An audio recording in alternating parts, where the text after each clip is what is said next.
Do you recall that thrilling toy from our childhood? The one where we'd push down a dinosaur tooth, hoping to avoid the bite. The excitement came from the ever-changing danger zone and the suspense of who would be caught next.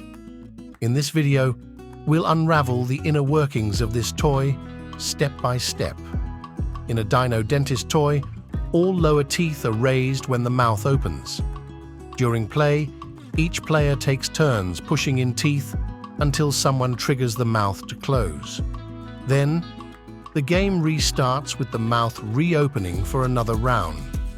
The toy's internal mechanism can be broken down into 3 parts: mouth movement, random tooth selection,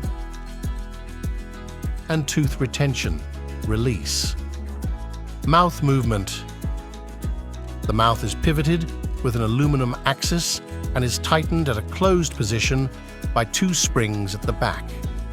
So when we open the mouth and release, the springs will pull back the mouth to its original closing position. In order to control that, with a switch, the mouth rotation axis is fitted with a latch, and it can be held against by the bottom plate that rests under the teeth array.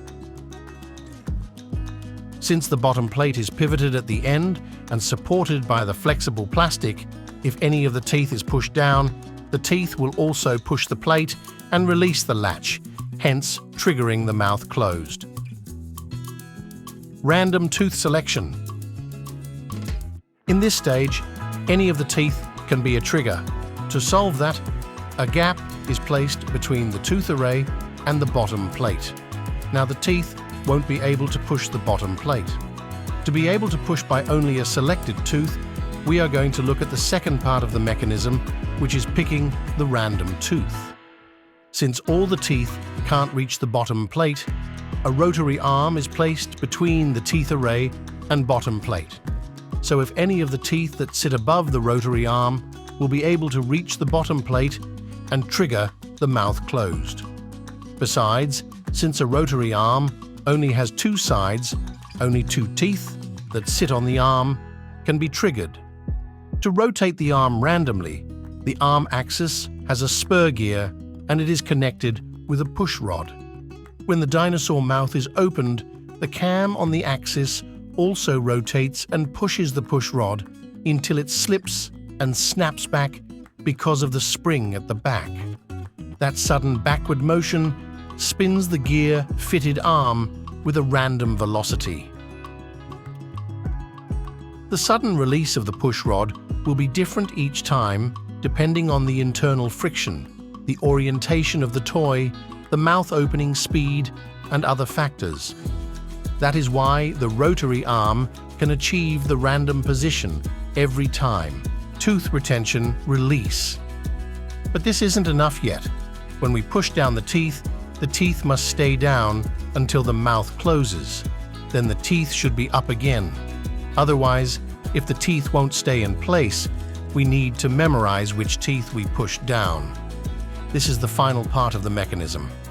If we look at the teeth array is made of flexible plastic so that they can rise by themselves if not held down. To hold down each tooth, another array with wedge-shaped arms, let's call it holding array, is placed underneath, and it can be rotated back and forth by the cam of the mouth. When the mouth is open, the cam rotates and pushes the end of the holding array to one side, rotating it a little bit. That rotation places the wedges closer to the teeth, enabling them to hold the teeth that are being pushed down. In this way, all the teeth can stay down after the push. When the trigger tooth is pushed, the mouth will close down, which also rotates the cam backward. The cam, in turn, rotates the holding array to the released position, so that all the teeth will be reset in the up position. Let's recap all 3 parts combined. When the mouth is open, the cam on the axis rotates and pushes the holding array end to one side, which rotates the array closer to the teeth array. At the same time, the pin on the cam pushes the push rod and slip, enabling the random rotation on the rotary arm. and the other pin on the cam latch on the bottom trigger plate. When the game starts, each tooth is pushed down, and if the tooth doesn't sit on the rotary arm, it will be held down by the holding array wedge, and if it is on the rotary arm, it will be able to push the bottom plate. That releases the latch holding the mouth opened, then the mouth will close, and the cam rotates backward, setting the holding array to release the teeth. Now that we've uncovered the mechanics, you can impress your friends with your geeky knowledge during your next game session.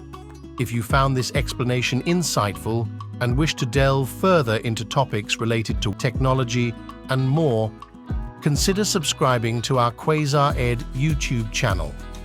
If you'd like to support our efforts in creating educational content, consider becoming a Patreon.